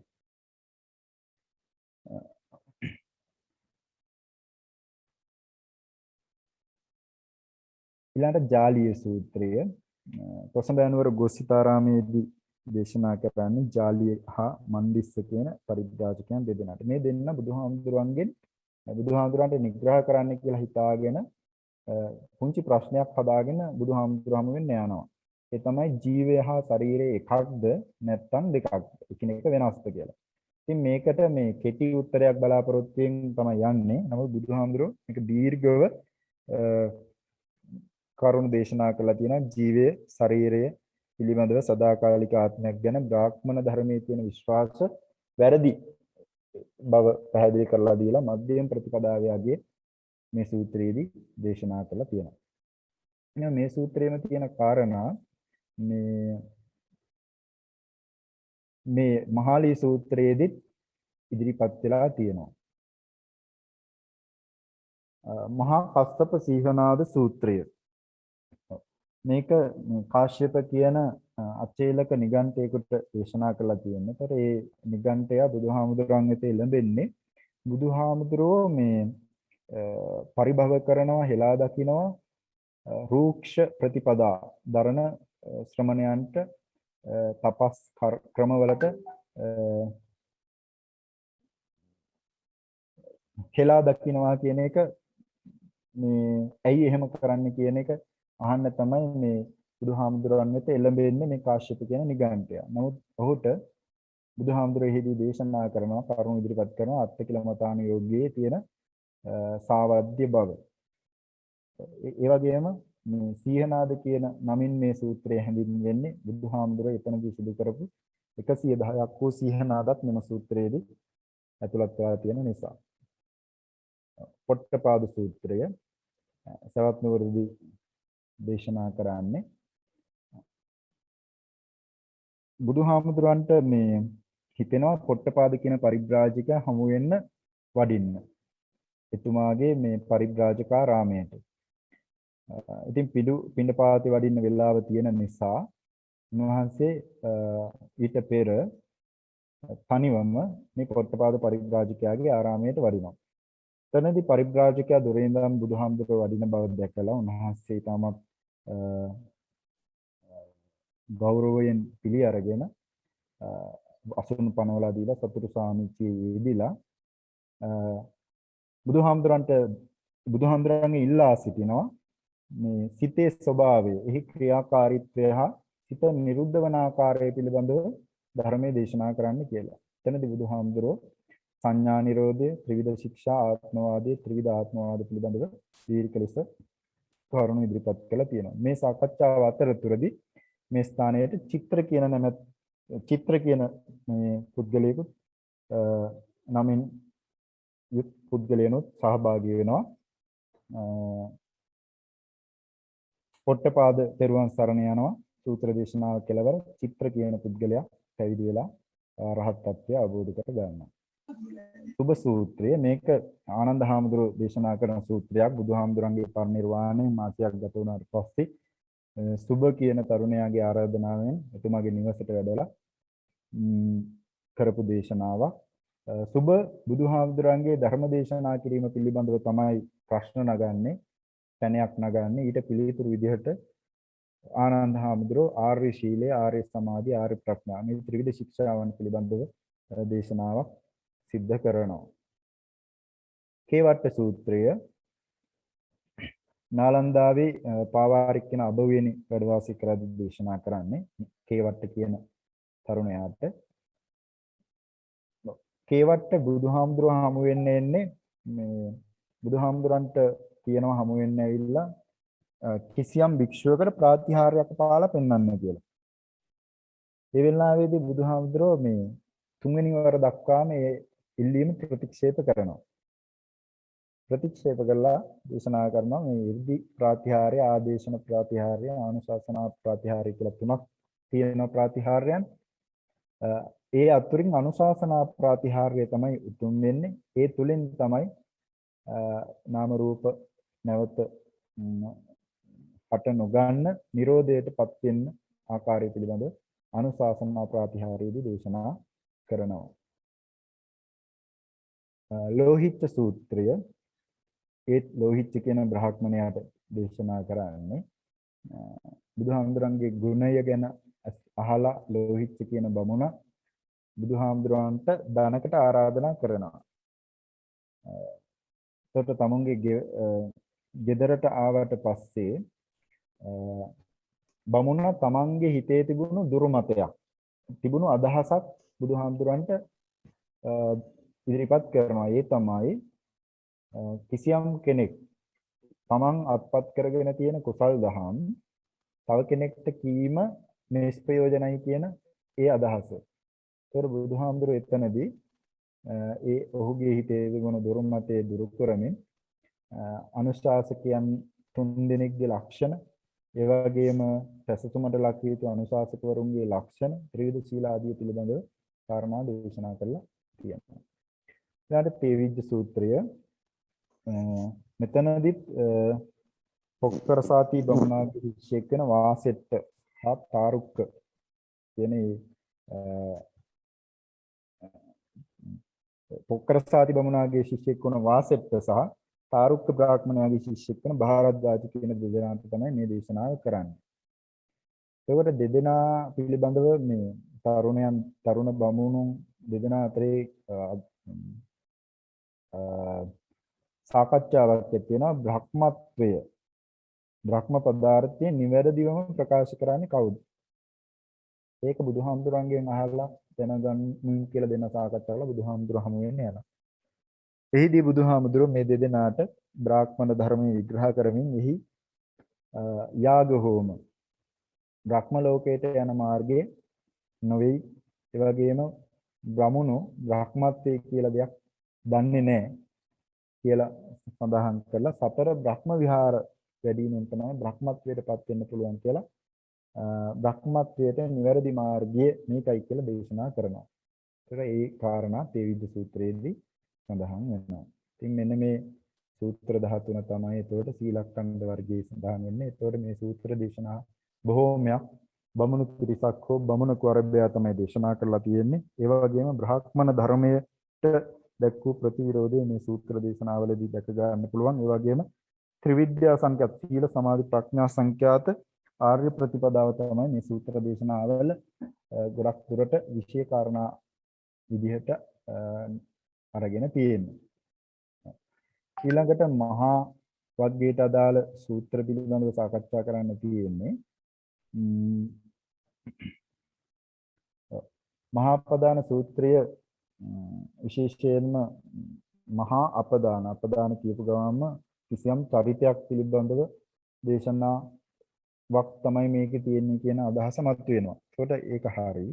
මහා අපදාන සූත්‍රයේදී මේ පෙර බුදුවරුන් 7 විස්තර සඳහන් වෙනවා. එහි විශේෂයෙන් විපස්සී බුදුහාමුදුරුවන්ගේ විස්තරය ඉතා දීර්ඝව ඉදිරිපත් වෙලා තියෙනවා මේ මහා අපදාන සූත්‍රයේ. ඒක තමයි මේ මහා අපදාන සූත්‍රයේ තියෙන විශේෂත්වය. ඊළඟට මහා නිදාන සූත්‍රය. ඒක ඔබ වහන්සේලා අහලා ඇති. ආනන්ද හාමුදුරුවන්ට තමයි දේශනා කරන්නේ මහා නිදාන. විශේෂයෙන් පටිච්ච සමුප්පාදේ තමයි මේ සූත්‍රයේ ප්‍රධානම විෂය වෙන්නේ. ආනන්ද හාමුදුරුවෝ තමන්ට ඇති වුණා ඉතාමත් සරලව මේ මහා පටිච්ච සමුප්පාදේ තමන්ට වැටහෙනවා කියලා අදහසක්. ඒක බුදුහාමුදුරුවන්ට ඉදිරියට ගිහිල්ලා ප්‍රකාශ කළාට පස්සේ බුදුහාමුදුරුවෝ මේ පටිච්ච සමුප්පාදය ඉතා ගැඹුරු දේශනාවක්. එය තේරුම් නොගැනීම නිසා තමයි මේ සසර දුක් ඇති වෙන්නේ මේ භව ගමන ඉදිරියට යන්න කියලා කාරණා දේශනා කරනවා. ඒ කරුණ තමයි මේ මහා නිදාන සූත්‍රයේදී දේශනා වෙලා තියෙන්නේ. මහා පරිනිබ්බාන සූත්‍රය.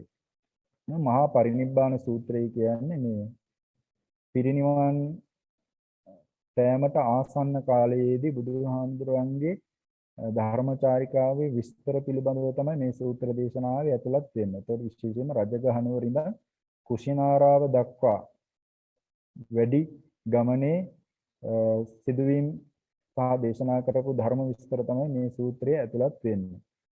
ඒ වගේම මේ මහා පරිනිර්වාණයෙන් පසුව ධාතු විභජනය ආදී කාරණා පිළිබඳවත් මේ සූත්‍රයේ කරුණු ඉදිරිපත් වෙලා තියෙනවා. ඒකට ඒවා පසු කාලීනව සංගායනාවට සහභාගී වෙන භික්ෂුන් වහන්සේලා අතරින් වහන්සේලා එකතු කරන්න ඇතයි කියලා විශ්වාස කරන්න පුළුවන්.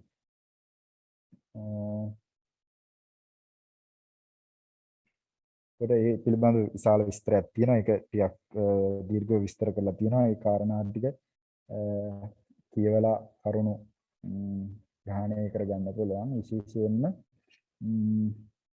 මේ අවසාන කාරණාව ගත්තොත් එහෙම මේ චුන්ද කර්මාර පුත්‍රගේ දාණය අගේ බුදුහාමුදුර රෝගී වීම කුකුස මල්ලද කුමරුන්ට දහම් දෙසීම සාධාවතුන් සංවේග ඉපදුවේ ස්ථාන ස්ත්‍රීන් කෙලෙහි භික්ෂුන් පිළිපැදිය යුතු ආකාරයේ මහා සුදස්සන සූත්‍රය දේශනා කිරීම ඒ වගේම ඒ මහා සුදස්සන සූත්‍රය අපිට ඉදිරියේදී හමු වෙනවා අන්තිම ශ්‍රාවකයයි සුබද්ද පැවිද්ද තථාගත පරිනිර්වාණය ආදාන පූජ්‍යෝත්සවය ධාතු බෙදීම මේ ආදී ඓතිහාසික කාරණා මේ සූත්‍ර දේශනාවේ ඇතුළත් වෙනවා. ඒ වගේම පාටලිපුත්‍ර නගර නිර්මාණය කිරීම පිළිබඳව කරුණු මෙහි සාකච්ඡා වෙලා තියෙනවා. අන්න මහා සුදස්සන සූත්‍රය. මහා සුදස්සන සූත්‍රය බුදුහාමුදුරුවෝ මේ පරිනිර්වාණයට කුසිනාරාවට වඩිද්දී ආනන්ද හාමුදුරුවෝ කියනවා මේ බුදුහාමුදුරනේ මේ කුසිනාරාව කියන්නේ ඉතා කුඩා නගරයක්. ඒ නිසා ඔබ වහන්සේ මීට වැඩිය රාජ්‍ය පූජිත විශාල නගරයකට පරිනිර්වාණයට වඩින්න කියලා. ඒ අවස්ථාවේදී බුදුහාමුදුරුවෝ අතීතයේදී මේ කුසිනාරාව මහා සුදස්සන කියන සක්විති රජතුමාගේ රාජධානිය බවට පත් වෙලා තිබෙන බව සහ සපතින් ආඩ්‍යව තිබුණු නුවරක් බව දේශනා කරනවා. ඒ වගේම තමන් වහන්සේ මේ කුසිනාරාවෙහි 6 වරක්ම අපවත් වෙලා තියෙන බවත් එහි සඳහන් වෙලා තියෙනවා. එහෙනම් මේකේ මේ ඓතිහාසික පුරාවෘත්තයක් පිළිබඳ විස්තර තමයි මේ සූත්‍රයේ සඳහන් වෙන්නේ.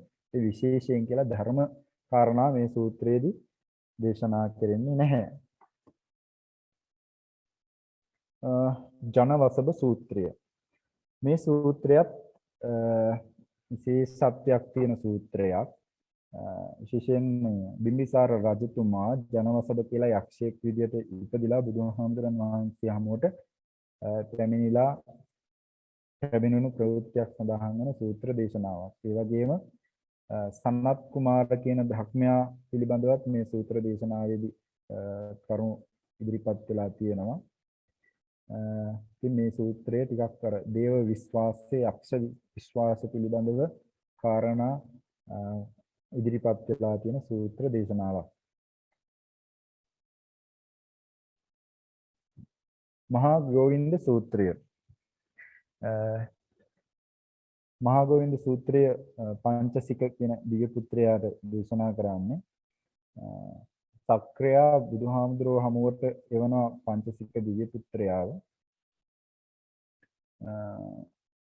එහිදී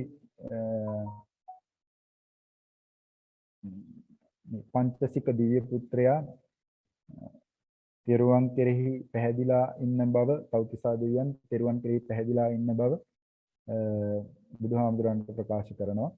ඉතින් බුදුහාමුදුරුවෝ මේ දේශනාවේදී මාර්ග බ්‍රහ්මචර්යාව පිළිබඳව කරන දේශනාවකුත් මේ සූත්‍රයේදී ඇතුළත් වෙලා තියෙනවා. මහා ගෝවින්ද චරිතය මේ සූත්‍රයේදී දේශනා වෙලා තියෙනවා, ඉදිරිපත් වෙලා තියෙනවා. ඒක නිසා තමයි මේ මහා ගෝවින්ද කියන නම මේ සූත්‍රයට ඇවිල්ලා තියෙන්නේ. මහා සමය සූත්‍රය පිරිත් පොතේ ඇතුළත් වෙන සූත්‍ර දේශනාවක්. මහා සමය කියලා කියන්නේ එකතුව කියන එකනේ, ඒක රාශී වීම. එතකොට කපිලවස්තු අසල මහා සමුළුවක් පැවතුණා. ඒ තමයි බ්‍රහ්මයන් සහ දෙවියන්ගේ එකතුවෙන්. එහිදී බුදුහාමුදුරුවෝ හමු වෙන්න ආපු බ්‍රහ්මයෝ සහ දෙවියන් භික්ෂුන් වහන්සේලාගේ සහ බුදුහාමුදුරන්ගේ ගුණ කියමින් සිදු කළ ප්‍රකාශ තමයි මේ සූත්‍ර දේශනාවේ සඳහන් වෙන්නේ. ඒ වගේම දේව නාමාවලියක් මේ සූත්‍රයේදී දැක ගන්න පුළුවන්. මේ සූත්‍රයේ විශේෂ කියලා ධර්ම කාරණාවක් සඳහන් වෙන්නේ නැහැ. සක්කපඤ්ඤ සූත්‍රය සක්දෙවියෝ අහපු ප්‍රශ්නාවලියක් තමයි මේ සූත්‍රයේ තියෙන්නේ. ඒ වගේම පංචසිකගේ වීණා වාදනය සහ ඔහු ඉදිරිපත් කරපු ගායනයක් පිළිබඳවත් මේ සූත්‍රයේ සඳහන් වෙනවා. බුදුහාමුදුරුවෝ විශේෂයෙන්ම මේ ලෝකයාට උවදුරු ඇතිවීමට හේතු ඊර්ෂ්‍යාව, මසුරුකම ඇතිවීම, දීපල තණ්හාව, තෘෂ්ණාව හා ප්‍රපංචය නැති කළ ආකාරය, පැවිද්දන්ගේ සංවර සීලය ආදී මේ කාරණා මේ සූත්‍ර දේශනාවේදී දේශනා කරලා තියෙනවා. ඒ වගේම සක්ක දෙවියෝ මේ සූත්‍ර අවසානයේදී සෝවාන් ඵලයටපත් වන බව සඳහන් වෙනවා. මහා සතිපට්ඨාන සූත්‍රය. භාවනාව පිළිබඳව තියෙන ත්‍රිපිටකයේ තියෙන වැදගත්ම සූත්‍ර දේශනාව තමයි මහා සතිපට්ඨාන සූත්‍රය. එතකොට එහි කායानुපස්සනාව, වේදනානුපස්සනාව, චිත්තානුපස්සනාව, ධම්මානුපස්සනාව මේ සතර සතිපට්ඨානේ ඒ වගේම ආනාපාන සතිය ආදී විවිධ භාවනා අරමුණු පිළිබඳව මේ සූත්‍රයේදී දීර්ඝව කරුණු ඉදිරිපත් වෙලා තියෙනවා. තර මහා සතිපට්ඨාන සූත්‍රය කියලා මේ සූත්‍රය යොදන්න හේතුව දැන් සතිපට්ඨාන සූත්‍ර කිහිපයක් තියෙනවා සංයුත්ත නිකායෙත් මජ්ක්‍ධිම නිකායෙත්. ඒකට ඒවට වඩා මේ සූත්‍ර දේශනාව විස්තීර්ණ නිසා, විශාල නිසා මේ සූත්‍රය මහා සතිපට්ඨාන කියන නමින් හඳුන්වලා තියෙනවා. පායාසි රාජඤ්ඤ සූත්‍රය. මේ සූත්‍රය බුදුහාමුදුරන්ගේ පරිනිර්වාණයෙන් පස්සේ කරන දේශනාවක්. කුමාර කාශ්‍යප හාමුදුරුවෝ දේශනා කරන්නේ පායාසි රාජන් කියන ඒ රාජ්‍ය වංශිකයාට ඔහු පායාසි මේ වැරදි දෘෂ්ටියක ඉන්නවා. ඒ තමයි පරලොවක් නැහැ, කර්ම විපාක නැහැ, ඕපපාතික සතුන් නැහැ කියලා ඔහු වැරදි දෘෂ්ටියක ඉන්නවා. මේක දුරු කරන්න තමයි මේ කුමාර කාශ්‍යප හාමුදුරුවෝ ධර්ම කාරණා මේ සූත්‍රයේදී දේශනා කරන්නේ. විවිධ දෘෂ්ටාන්ත උපමා මේ සූත්‍රයේදී දැක ගන්න පුළුවන්. සාකච්ඡා ස්වරූපයෙන් තමයි මේ සූත්‍ර දේශනාව තියෙන්නේ. ඔව්. එතකොට දැන් මේ මහා වග්ගයට අදාළ සූත්‍ර 10 ඊළඟට අපිට තියෙන්නේ පාටික වග්ගයට අදාළ සූත්‍ර. පළවෙනිම සූත්‍රය තමයි පාටික සූත්‍රය. පාටික සූත්‍රයේ ආරම්භයේ සඳහන් වෙන්නේ භාර්ගව කියන පරිබ්‍රාජකයාගේ ආරාමයට බුදුහාමුදුරුවෝ වඩිනවා.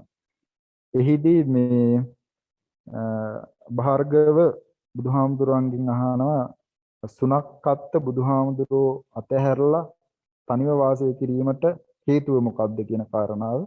එතකොට බුදුහාමුදුරෝ ඊට පිළිතුරු විදියට දේශනා කරපු කෝරක්කත්තිය කතාව, කාලාර මුට්ටික කතාව, පාටික පුත්‍ර කතාව, ඊර්දි ප්‍රාතිහාර්ය කතා සහ අග්ගඤ්ඤ ප්‍රතිපatti ලෝකෝත්පත්ති කතා පිළිබඳවත් මේ සූත්‍රයේදී කරුණු ඉදිරිපත් වෙලා තියෙනවා. ඒ වගේම මේ බුදුහාමුදුරන්ගෙන් මේ සූත්‍රාවසානයේදී භාර්ගව බුද්ධ ශ්‍රාවකයෙක් වීමට කැමැත්ත ප්‍රකාශ කළාම බුදුහාමුදුරෝ මේ භාර්ගවට කියන්නේ ඔහු ආචාර්යවරයෙක් නිසා දර්ශන සම්ප්‍රදායයක තව ටිකක් හිතලා මතලා තීරණය ගන්න කියලා. ඒ වගේම ප්‍රසාදයේ ඇති කර ගැනීම වුණත් ප්‍රමාණවත් කියලා. ඉතින් මේකෙන් බුදුහාමුදුරුවෝ සහ අන්‍ය ශ්‍රාවකයන් අතර තිබුණු සහජීවන ප්‍රතිපත්තිය කෙබඳුද කියන කාරණාව තේරුම් ගන්න මේ සූත්‍රය වැදගත් වෙනවා. ඊළඟ උදුම්බරික සීහනාද සූත්‍රය. මේ නම වැටලා තියෙන්නේ උදුම්බරා කියන දේවියගේ පරිබ්‍රාජක ආරාමයේදී තමයි බුදුහාමුදුරුවෝ මේ සූත්‍රය දේශනා කරන්නේ. බුදුහාමුදුරුවෝ හමු වෙන්න ගිය මේ සන්දාන කියන තැනැත්තා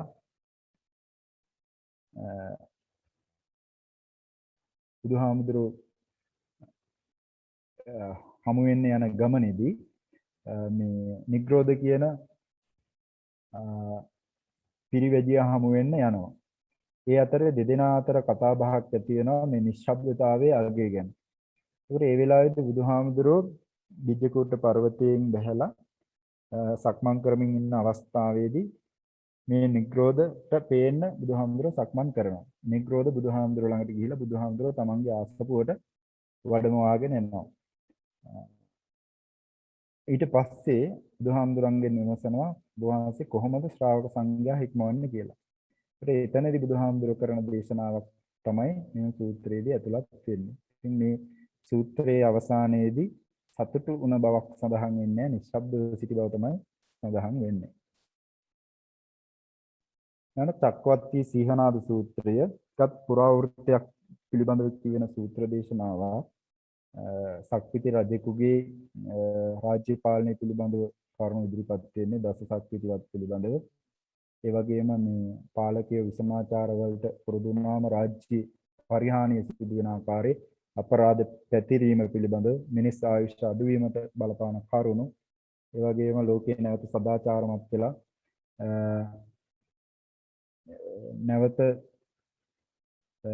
යහපත් තත්ත්වයට පත් වෙන ආකාරයේ කේතුමති කියන රාජධානිය පිළිබඳ විස්තර, මෛත්‍රී බුදු කෙනෙකුගේ පහළ වීම පිළිබඳ විස්තර, න්‍යාදී කාරණා මේ චක්කවර්ති සීහනාද සූත්‍රයේදී ඇතුළත් වෙනවා.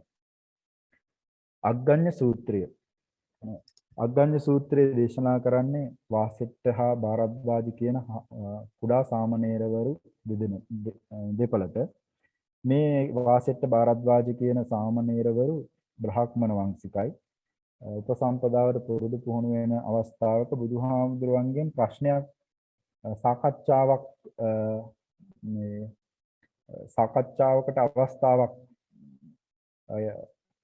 උපදව ගන්න ඇති සාකච්ඡාවකට ඔවුන්ට කැමැත්තක් ඇති වෙනවා. ඒ නිසා ඔවුන් අසපු ප්‍රශ්නයකට තමයි මේ සාකච්ඡා අවස්ථාවේදී බුදුහාමුදුරුවෝ මේ විදිහට දේශනා කරන්නේ. විශේෂයෙන්ම ලෝකෝත්පත්ති කතාව. ඒ කියන්නේ ඒ වෙනකොට සමාජ ස්තර හතරකට බෙදලා තිබ්බේ ශාස්ත්‍රීය, බ්‍රාහ්මණ, වෛශ්‍ය, ශුද්‍ර.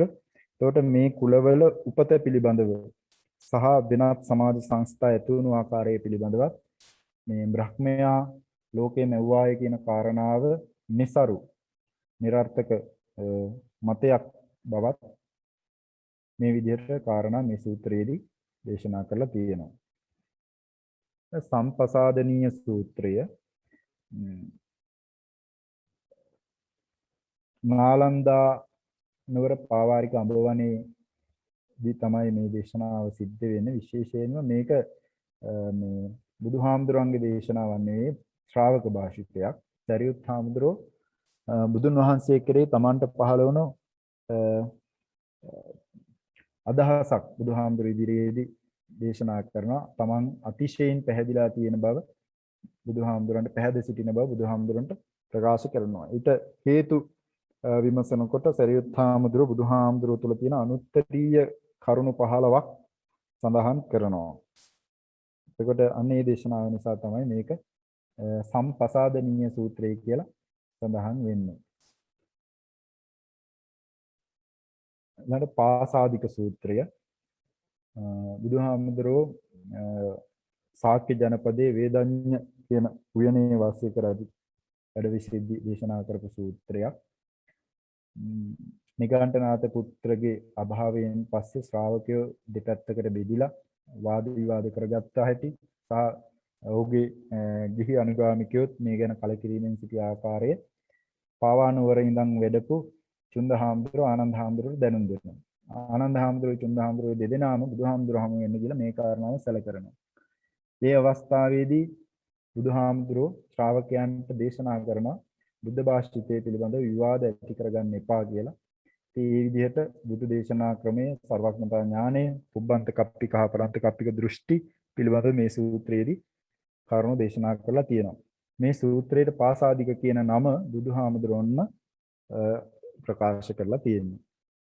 ලක්කන සූත්‍රයේ මේකේ තියෙන බුදුහාමුදුරන්ගේ දෙතිස් මහා පුරුෂ ලක්ෂණ පිළිබඳව සහ ඒවා ඇතිවීමට සසරේදී කරන ලද පුණ්‍ය ධර්ම පිළිබඳව විස්තරයක්. සිගාල සූත්‍රය, සිගාලෝවාද කියන නමිනුත් හඳුන්වන සූත්‍ර දේශනාව ගිහි විනය කියලා හඳුන්වනවා. සදිශා නමස්කාරයේ පිළිබඳව සිගාල තුල තිබුණු වැරදි අවබෝධය දුරු කරලා ඔහුට නිවැරදිව සදිශා නමස්කාරය කරන්නේ කොහොමද කියලා දේශනා කිරීම ඇතුළත් සූත්‍ර දේශනාව. ඒ වගේම මේ පුද්ගලික පරිහානියටපත් වෙන්න පුළුවන් කාරණා මද්ද්‍රව්‍ය ගැනීම, දූකෙලියේදීම, ආලසකම, පාප මිත්‍ර සේවනයේ, අකල්හි නොකල්හි වීති සංචාරයේ, නිතර සංදර්ශන නැරඹීම, මෙන්න මේ කාරණා පිළිබඳවත් මේක සාකච්ඡා වෙනවා. ඒ වගේම පාප මිත්‍ර සේවනය, යහපත් මිත්‍රයන්, අයහපත් මිත්‍රයන් ආදී කාරණා පිළිබඳව මේ සූත්‍රයේදී සඳහන් වෙනවා. විශේෂයෙන් මේක බෞද්ධ ආචාර ධර්ම පිළිබඳව සම්පින්ඩනයක් විදිහට සඳහන් කරන්න පුළුවන් සූත්‍ර දේශනාව. ආටානාටිය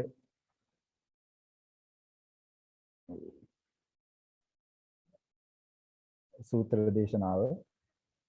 ආටානාටි සූත්‍රය මේ මුලින් සඳහන් කළා වගේ මහායාන පසුබිමක් තියෙන සූත්‍රයක් කියලා කියන්න පුළුවන්.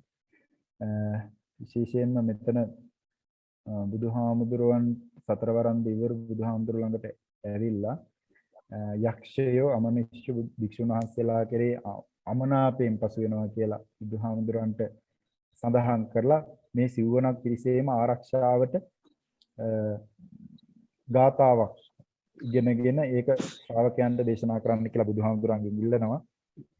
ඒ වගේම මේ සතරවරන් දිවරුන්ගේ වාසස්ථාන පිළිබඳව මේ සූත්‍ර දේශනාවේ ඇතුළත් වෙනවා. ඊට පසු දවසේ භික්ෂුන් වහන්සේලා නැවත බුදුහාමුදුරුවෝ පෙර දිනේදී ඒ සතරවරන් දිවරු ඒ ඉදිරිපත් කරපු ඒ ප්‍රකාශය ඇතුළත් ඒ දේශනාව නැවත භික්ෂුන් වහන්සේලාට ප්‍රකාශ කරනවා. මේ විදිහට තමයි මේ ආටානාටි සූත්‍රයේ කරුණු ඇතුළත් වෙන්නේ.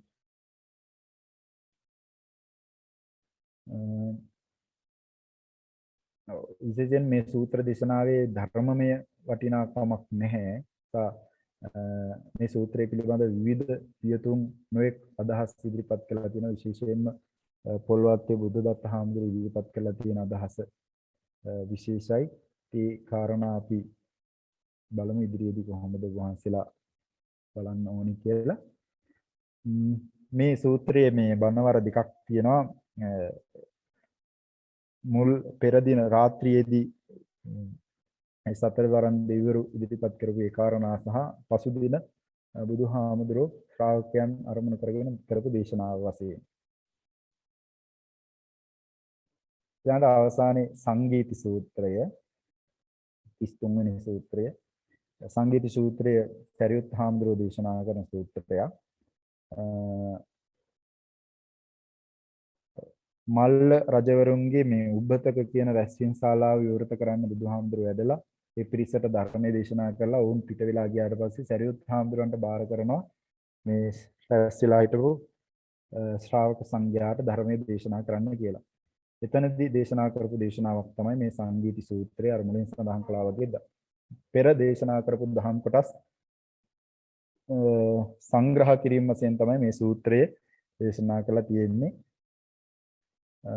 අවසාන දසුත්තර සූත්‍රය. මේ සූත්‍රයත් සරියුත් හාමුදුරන්ගේ දේශනාවක්. මේ සූත්‍රයේදී 1 සිට 10 දක්වා වූ සංඛ්‍යාවාචී ධර්ම කොටස් තමයි මේ සූත්‍රයේ සංග්‍රහ කරලා තියෙන්නේ. ඉතින් මේ විදිහට තමයි දීඝනිකායේ සූත්‍රවල ධර්ම කොටස් ඇතුළත් වෙන්නේ. ඉතින් ඊට වැඩිය දීඝනිකායේ සූත්‍ර දේශනාවල තියෙන ධම් කොටස් සෑහෙන්න තියෙනවා. ඉතාමත් කෙටියෙන් දක්වලා තියෙන්නේ කිසියම් අවබෝධයක් ලබා ගන්න. ඒ වගේම සඳහන් කරන්න ඕනේ මේ දේශනාවේදී විශේෂයෙන්ම මේ කරුණු අපි ඉදිරිපත් කරද්දී සූත්‍රවල සම්පින්ඩනයක් ඉතාමත් කෙටි සාරාංශයක් වගේ කරුණු ඉදිරිපත් කරලා තියෙනවා. විචාරාත්මකව තව කරුණු ඔබ වහන්සේලාට විශේෂයෙන්ම මේ pāli සාහිත්‍ය පොතට අදාළව පොල්වත්තේ බුදුදත්ත හාමුදුරුවන්ගේ pāli සාහිත්‍ය පොතට අදාළව තව ටිකක් කරුණු සොයා බලන්න ඕනේ. මොකද මම මේ පොතෙන් කරුණු මේ කොටසට මේ දේශනාවට අදාළව ගත්තේ නැහැ. මේ කාරණා දැන් ඔබ වහන්සේලා මේ හැම සූත්‍රයක් පිළිබඳව පුංචි දල අවබෝධයක් ඇති කියලා විශ්වාස කරන්න පුළුවන් මට්ටමක ඉන්නවා. ඒ කාරණා pāli සාහිත්‍ය පොතේ තියෙන බුදුදත්ත හාමුදුරුවෝ ඉදිරිපත් කරන කාරණාත් සමගත් තුලනාත්මකව පරීක්ෂා කරලා බලලා තව මේ දීඝනිකාය පිළිබඳව අවබෝධය ප්‍රතුල කරගන්න කියලා සඳහන් කරනවා.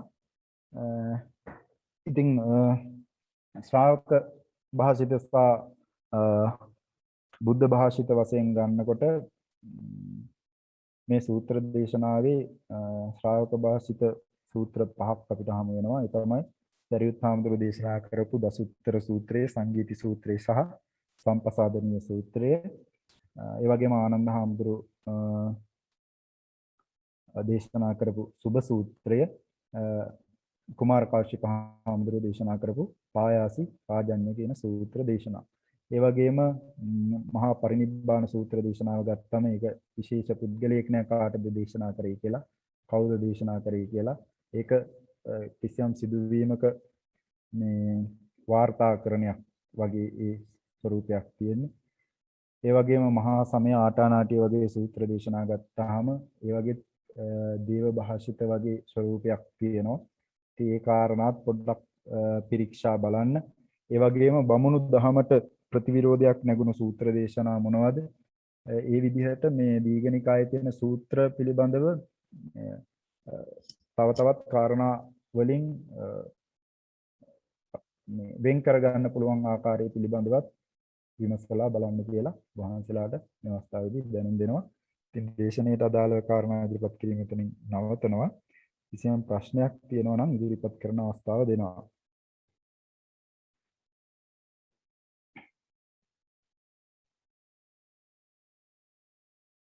ප්‍රශ්නයක් නගන්න මොනවා හරි කියනවද පැහැදිලි නොවුණු තැන?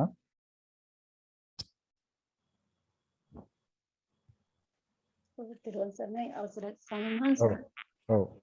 අපහැදිලි තැනක් නැහැ දේශනාවේදී. ඒ වුණත් මේ දැනගන්න ඕනේ එක්සෑම් එකේදී මේ සූත්‍ර 34 පිළිබඳවම පිළිතුරු ලියන්න වෙනවද? මෙහෙම කරන්න තියෙන්නේ. දැන් ගොඩාක් දුරට මට හිතෙනවා මේ දීඝනිකාය ආශ්‍රයෙන් ප්‍රශ්නයක් ඇහි කියලා. එතකොට ඒක කිසියම් සූත්‍රයකටම කේන්දර වෙලා හිටන්නේ නැහැ. එහෙම ආපු ස්වරූප තියෙනවා. දැන් ඊපාර ප්‍රශ්නයක් මජ්ක්‍ධිම නිකාය පිළිබඳව විස්තර කරලා මට හිතෙන්නේ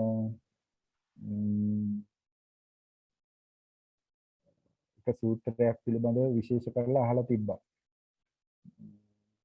එහෙම ස්වරූපයක් තියෙයිද දන්නේ නැහැ. මම එහෙම හිතන්නේ නැහැ. නමුත් පොදුවේ දීඝනිකාය පිළිබඳව එහි විවිධත්වයේ පිළිබඳව හරි විශේෂත්වයේ පිළිබඳව හරි ඒ වගේ කාරණා ගැන විමසන්න ඉඩ තියෙනවා. එතකොට මේ විශේෂයෙන් කියලා මේ සම්පූර්ණයෙන් මේ සූත්‍ර දේශනා ගැන අවබෝධයක් තියෙනවා නම් හොඳයි. ඒ නැති වුණත් සාමාන්‍ය දල අවබෝධයක් තිබ්බොත් ප්‍රමාණවත් වෙයි. කිසියම් පිළිතුරක් සාර්ථක ලියන්න.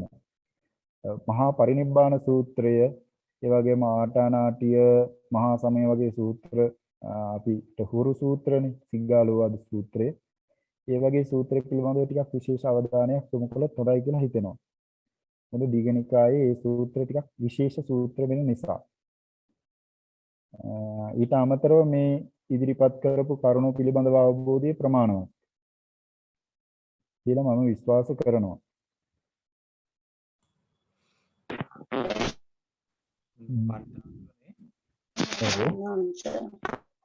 ගිය සතියේ සාකච්ඡා කළ අර පරිවාර කිහිපයක්. ඔව්.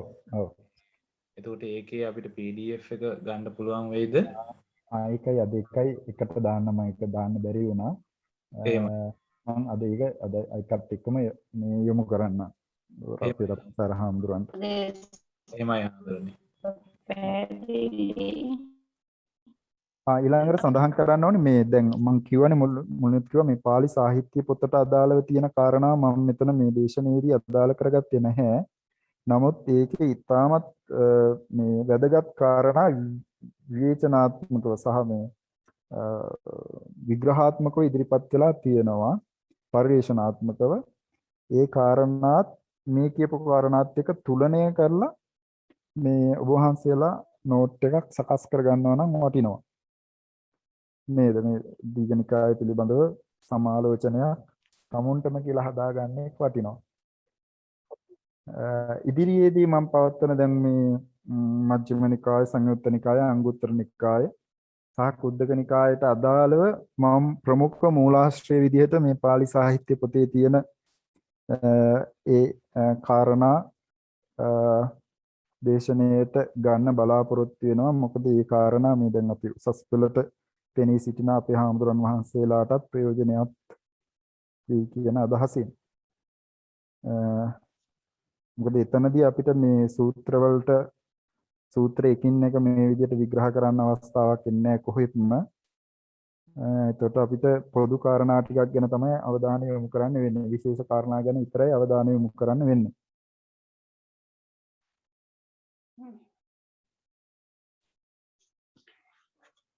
ඒ කියන්නේ ස්වාමීන් වහන්සේ මේ අපි මජ්ක්‍ධිම නිකායේ සූත්‍ර පිළිබඳව මේ ආකාරයෙන් දීඝ නිකායේ වගේ අපි හොයාගන්න වෙනවද එතකොට සූත්‍ර? නෑ එතනදී මේ සූත්‍රයෙන් සූත්‍රේ පිරික්සන්න අවශ්‍ය නැහැ. විශේෂ කාරණා ටික සාකච්ඡා කරමු. ප්‍රශ්න අහනකොටත් එහෙම මේ සූත්‍රයක්ම අහනවා නම් ඒක ඉතින් ටිකක් මේ අසාධාරණ ප්‍රශ්නයක්. මොකද නේද? සූත්‍ර 152කින් එක සූත්‍රයක් ආශ්‍රයෙන් ප්‍රශ්නයක් අහනකොට ඒක ටිකක් හරි අසාධාරණයි නේ මේ ප්‍රශ්නේ. මේ පාලි සාහිත්‍යයට අදාළ ප්‍රශ්නයක් නේ. එහෙම අහනකන් නෑ ඉතින් ගොඩක් විට.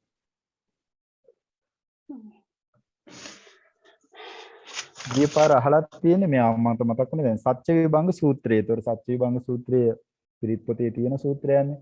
ඒක කාටත් කටපාඩම් හුරු සූත්‍රයක් නිසා තමයි එහෙම මේ සූත්‍රයටම කේන්ද්‍ර කරලා මේ ප්‍රශ්න අහලා තියෙන්නේ.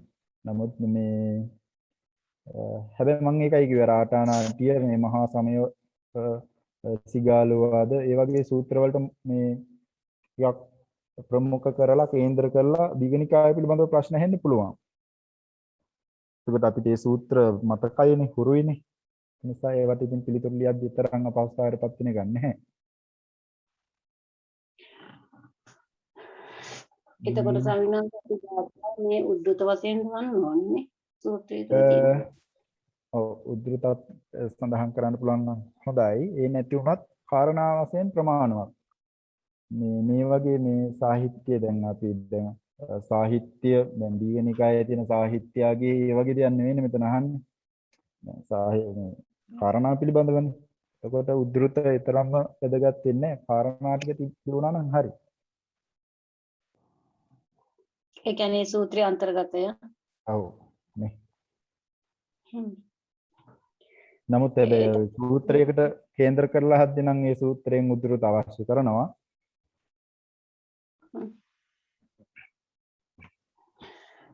ඒ කොහොම පටන් ගත්තත් අපි දීඝනිකාය පිළිබඳව හැඳින්වීමක් කළා තමයි අදාළ ඔව් සූත්‍රයට. ඒ විදිහට දැන් සූත්‍ර පිටකය ගැනත් ඕනනම් පොඩ්ඩක් කාරණා කියලා ඒවා අපි මුලින් සාකච්ඡා කරලා තියෙනවානේ. ඒවා ගැනත් කියලා මේකට ප්‍රවේශ වෙන්න පුළුවන් නම් හොඳයි. මේ ඉදිරියේදී අපි අනුමේ ප්‍රශ්න ටිකක් ඉදිරිපත් කරනනම් ඒවට පිළිතුරු සපයලා මේ ටිකක් පුරුදු වෙන්න ප්‍රශ්න වලට පිළිතුරු ලියද්දි කොහොමද කරුණ ඇතුළත් කරන්න ඕනේ කියලා. එහෙම ස්වාමීන් පැහැදිලි. හොඳයි එහෙනම් අද දවසට අපි දේශනාව අවසන් කරමු නේද? එහෙමයි ස්වාමීන් හරි. හොඳයි එහෙනම් හැමදිනාටම තෙරුවන් සරණයි. මේ තෙක් වෙලා සම්බන්ධ වෙලා හිටියට හැමදිනාටම සුබ රාත්‍රියක්. තෙරුවන් සරණයි ආදරව. තෙරුවන් සරණයි.